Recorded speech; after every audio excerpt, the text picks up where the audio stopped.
Jamal remembers hearing about transferable skills and decides to take some time to assess his own.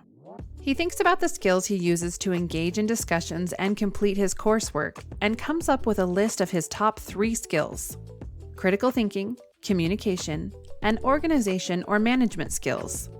Jamal reads a lot of research studies and analyzes a lot of data to understand different environmental science topics, and uses critical thinking skills to think about the big picture and understand how different studies relate to each other. Communication skills are also vital for Jamal to be able to write arguments or data reports that others can understand. Jamal's projects often include multiple steps and moving parts, and he has to organize everything well to get everything done well and on time.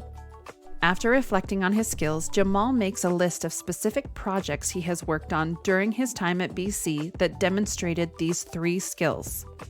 He also makes an appointment at BC's Center for Career Development so that someone can help him integrate these skills into his application materials and help him better understand what kinds of jobs he could start applying for in a few months.